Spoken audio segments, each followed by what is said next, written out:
Hello, my friends. Jacob is here. It's Tuesday. It's the Tuesday show. I'm glad that you're here. Thanks for pressing play, for spending a little time with me. I got to tell you, today's one of those days. It's one of those days. I'm not in the best of moods today, so it's going to be a little salty. It's going to be a saltier video. We're going to be talking about corruption in positions of power. It's pretty much everywhere. Right now, Netanyahu is going through it in Israel. Brought up on many charges on his visit to the Americas.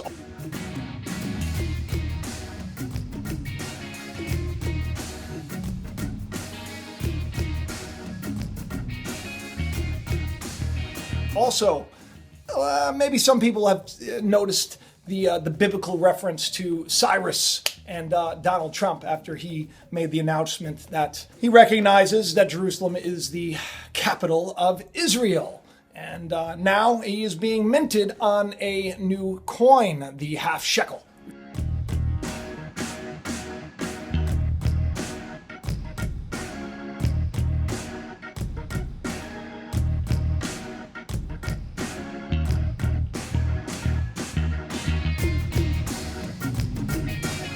Like a little coin that you give to your temple. You know, it's like a temple thing because they're going to be rebuilding that third temple because we're now on the 70th year anniversary of Israel.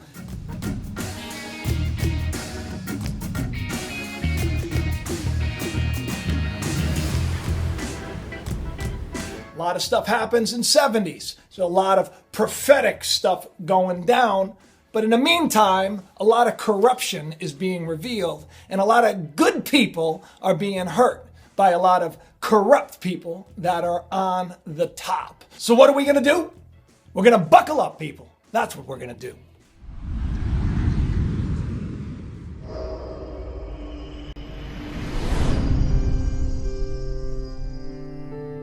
So a lot of people have said for quite some time that the Prime Minister of Israel, Benjamin Netanyahu, who is, he's kind of been in charge of everything, whether he's president or he's this or he's that.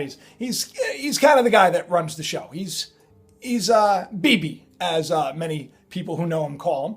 He's the man with the plan, right, in Israel. Well, the problem is he's been brought up on some pretty heavy charges.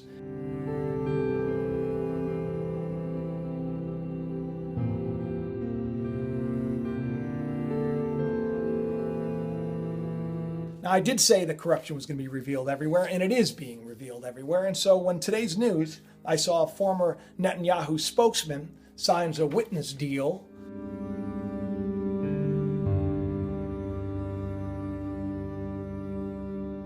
in this probe that's going on with Bibi, which, by the way, just so you know, I'll give you a little insight into this, okay? As it's it's not a little joke. On February 13th, Israeli police recommended Netanyahu be indicted on bribery and breach of trust charges in a couple of corruption cases. Case 1000, he's accused of accepting $300,000 in gifts from a Hollywood mogul named Arnon Milchan, who's 73, and an Australian billionaire named James Packer.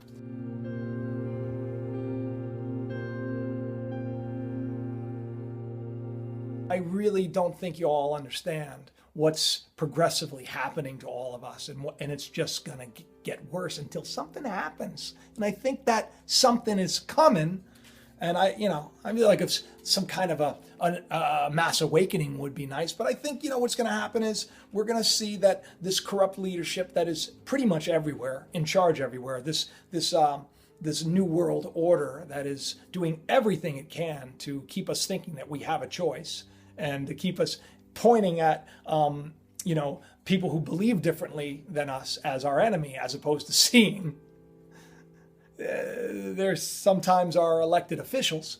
I think that stuff like this is going to become more and more prevalent to the point where something's going to have to be done with it.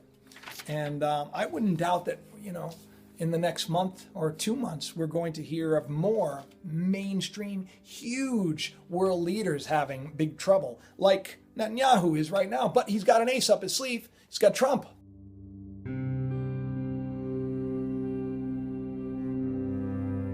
Trump is, he's a big supporter.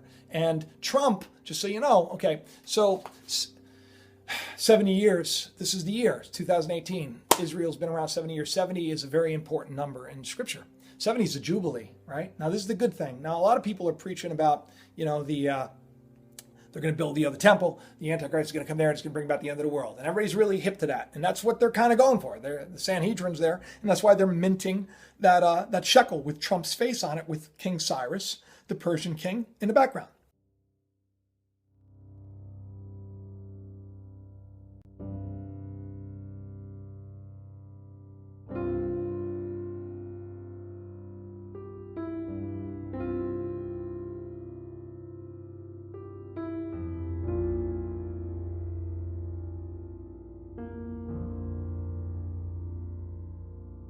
Many, many moons ago in the book of Isaiah, we read about King Cyrus. He was he didn't believe in, the God of the Hebrews. He was a pagan. He wasn't a great guy, but God used him. He was God's anointed, if you will, or God's elected, I should say. I'd say more like elected as opposed to anointed, to carry out a task. And that was to, basically defeat Babylon, because, when Israel was exiled into Babylon and then they were made slaves and they were put under their thumb, and it was not a fun existence. Well, Cyrus came in, took over, and let them go back to the Holy Land, right, or what they considered to be the Holy Land, and to build their temple.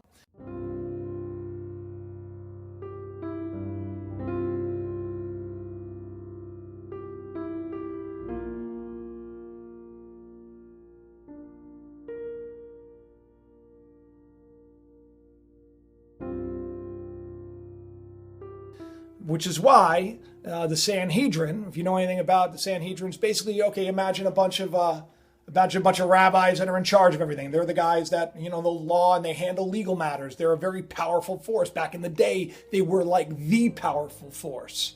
And they reinstated back in 2005. And now, because it looks like biblical events are kind of pushing us in the direction of the rebuilding of this temple and everything else. Because, the madmen at top, they want to bring about all of this nonsense, right? And it has to take place in the natural, even though it doesn't really have to, but it has to for people to wake up to the spiritual. It's kind of like when all this starts to happen and the world goes sideways, maybe then you'll say, maybe there's more to what's going on in the world, right? Well, you'll find that Jesus talked about this. He said that those that, follow after me, those that understand the truth, that, in the last days, people are going to come after you. They're going to hurt you. They're going to try to hurt you. They're going to lie about you. They're going to bring you up to the judge. They're going to do this. They're going to do that. Now, listen, I've lived my life that way.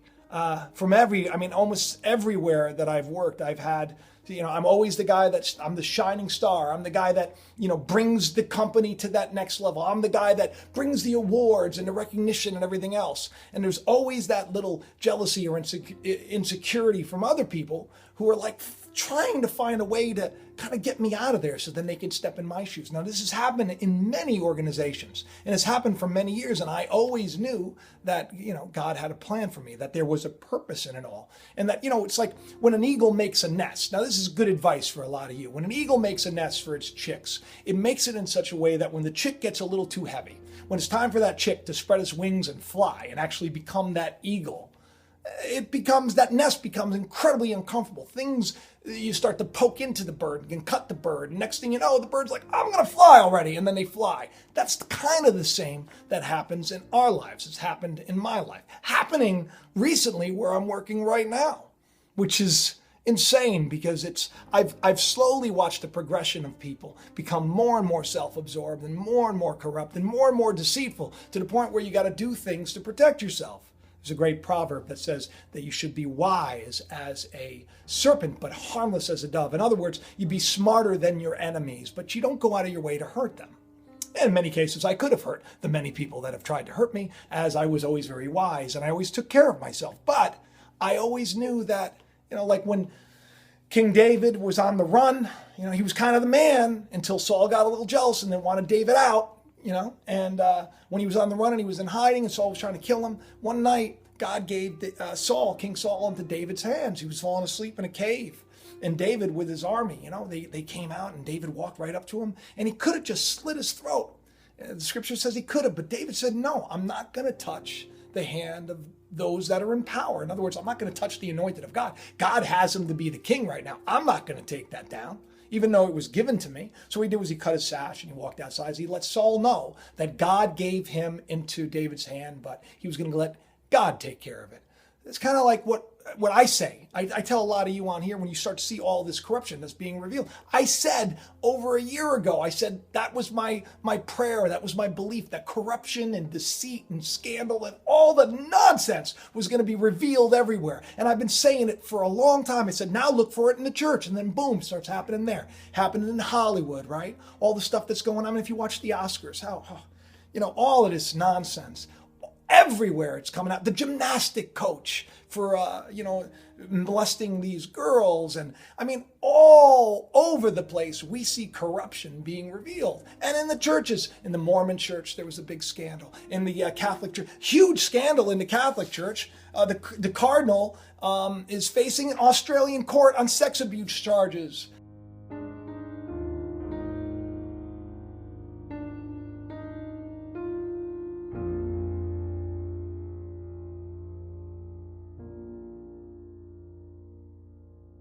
And the Pope was the one that put him in the position to begin with. And he's got another thing going on with, the molestation of boys and the groping of boys and all this stuff that he's having to deal with on another side.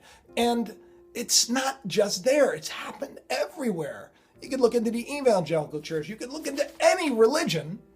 It's happening. And it's happening in mainstream media, and it's happening in our political arenas, and it's going to happen in each of our lives. Like the people that are doing wrong, things are going to happen. The truth is going to be told. So you got to hang in there. You got to trust. The other night, before I get into this whole thing with the shekel and the Bible prophecy and everything else, I want to tell you a little about this because, I'm having a hard time. I've had family members attack me. I've had family members disown me. I've had in-laws attack me.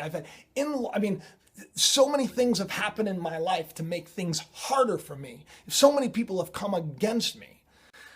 And see, instead of thinking, oh my God, this is so terrible, I always say, well, there's got to be a reason for it. There's something about me that I'm not catching on to, right?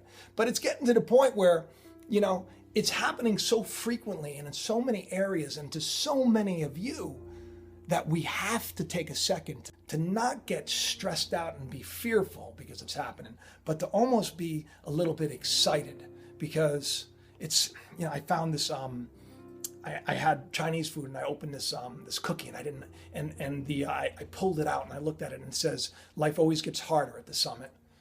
And this is a lesson for me right now, even as I'm talking to you, because if you think about it, it's like, right when you're about to have that breakthrough, right when things are about to go, that temptation comes in, that tempter, all that nonsense, all those lies that we believe, that this beast system has put into all of your heads to believe and to listen to and to be fearful and to feel powerless, all of that stuff. And it's like right before that moment, a moment of freedom, right? All attack, everything comes against you to keep you from taking that next step. Well, I, for one, I'm going to take that next step. I, for one, am not going to be a victim. I, for one, am not going to be a fool. I am going to say what I said in the shower just the other day when I was dealing with some nonsense at work. When, the floodgates open in my head, the floodgates of fear. You hear something and you know that people are doing wrong to you, and you know people are lying about you, and you know that people are actively trying to hurt you, which will ultimately hurt your family. And if you do the right thing, it always works out. And thank God it did work out. And whoever was doing this to me has been, put on notice.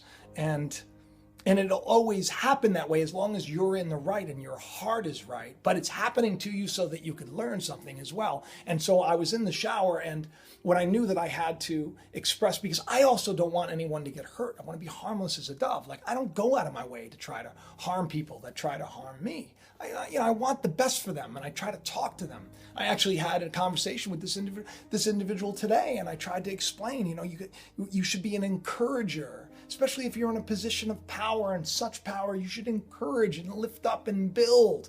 But see, the problem is today, all leadership, They're leaders by the fist and by fear, as opposed to being a leader who serves. They're not a leader who serves anymore. The leaders today are the ones that make you serve, and then it's not good enough. And if things go wrong, you know what? We're just going to make you serve some more. We're going to take more and more of your precious time away from your family, and we're going to pay you less, and we're going to take more of your taxes away. That was another great thing when I went to my accountant, and I realized that the little tax return that I get in return, well, it'll be half of that next year because I'm in New York because of this great tax plan. Half. My wife, who's a teacher, who is, just the best teacher, and we spend thousands of dollars each year because she teaches in one of the poorest areas in New York. It's gang territory. They were on lockdown. They had a school shooting lockdown today. And guess what? We can't write off her school supplies. We can't write off her poster boards and her pens and her this and her glue and everything that and the treasures and the parties. None of that. Can't write it off anymore. It's not a business expense. Can't write off union dues. Oh, and by the way, something just passed in New York too, because they're trying to break up the union next. Why? Well, I'll tell you why. My wife's in a union in New York, and she makes a living here in New York that my good friend Josh, who's in North Carolina, and he makes half the pay. They've been teaching the exact same time. He's not in a union. My goodness, people, we really have become, we've become like Israel when they were put out into Babylonian captivity and exile, slaves. And I feel like things are changing, and I feel like now is the time when we need to really buckle up and just kind of stay in our game and forgive. Like I said, that's the only way to do it. The kingdom of heaven, there's a passage in scripture, and the kingdom of heaven is what we all are striving for, whether or not you believe in all that stuff. What another word for it is right thinking, peace and joy. We all want peace and joy. We all want right, proper judgment. We want righteousness, and we want power in the truth. We want to know the truth and the Holy Spirit, which is truth, right? So the kingdom of heaven, which is our right, which is within us already, we can't seem to enter in. And why? Because the violent are taking it by force. They're taking it from us. It's a passage. A lot of people didn't really understand what it meant, but that's what's happening from us. The kingdom of heaven is being taken by force, but today's the day when it can't be taken that way anymore. You're in charge, people. You're in charge. You can decide. You can decide what you want to let bother you, and you can decide what you want to overcome. You can decide who you forgive, and you can decide what you're going to hold on to and let it fester until you get sick. The only way to be free is to let go. And that's what forgiveness means. It means letting go of a debt. Let me tell you something. I, just like all of you, have many, many struggles. And I, just like you, have many, many obstacles in my way. And many, many people do try to, hinder my progress, just like all of you. But I, unlike a lot of people, understand that it's all working together for my good. And that's why it says that you do not overcome evil with evil. Listen to this. And that's, you overcome evil with good. That's the only way. When people go out of their way to hurt you, you can't try to hurt them back. Or what you do is you do your best to protect yourself, and then you just kind of leave it up to karmic fate or karmic justice, if you will. Every action has an equal and opposite reaction. You throw something, it breaks. You put something out, it's going to come right back to you. It's like a boomerang effect, people. So we have to be careful with how we treat others. And we have to understand that even if we're being hurt, and even if people are really making our lives harder, and even if people go out of their way to see you fall, they say, aha, look at him, I'm so glad, look at him, he's going down, which I've gotten from, I'm pretty much in every place. And in every place that I've, I should say, evolved from, or because you're in one place for a certain period of time, like that eagle's nest, and then it's time to move on. And then when I move on, those places are almost always corrected. And it's weird. It's kind of weird. That's why you have to understand that the Lord is our shepherd. I was going to do a video on this because it really helped me on Saturday morning. I was having, I was kind of overwhelmed, taking a shower, and I was overwhelmed by all of these fearful thoughts of all, for whatever reason. You know, when you're the top in your field, you're always going to have a big target on you. And when you're the top in your field and you're the guy that's always in a good mood, and you're the guy in your field that is always lifting people up, and you're the guy in your field that it comes with ease, it doesn't even look hard, and you're the guy that says that there is more, and you're the only one that really has some kind of real faith, well, there's a big target on your back. And that's okay, because they're going to learn from it, and so are you, and so am I. And that's why when all this, but still, when things come against you and you get a little nervous, you know, fear comes in. There's torment in fear. Fear is the enemy. There's only two things in the world, people, and only one of them is real. Love is real, and fear is a lie, because fear just brings you out of love. Fear is it's the enemy of love. And God is love. And if all there is God, then that's all there really is. But the problem is man fell. And, you know, there are a lot of different ways of looking at that. I'll do a video on that as well. But really, we don't know who we really are. We don't know the truth. We just don't. We don't have a clue, really. We have ideas and we have religion. But few people, well, a lot of you, I know a lot of you are on here saying, teach me the truth. But few people are really seeking the truth. So when all this stuff came down and it hit me and it got me all down in the dumps. So when all this happened, I just quoted Psalm 23, you know, I just did it again and again and again. And I thought about those words. The Lord is my shepherd. In other words, I'm not moved by anything, but the word Lord means the existing one, the one that exists, the truth. That's my shepherd. I'm led by that. I'm led by God. I'm led by the Lord, if you will, the existing one. That's my shepherd. And he makes me to lie down in green pastures, no matter what I've been through. Every single time I come out on top, right?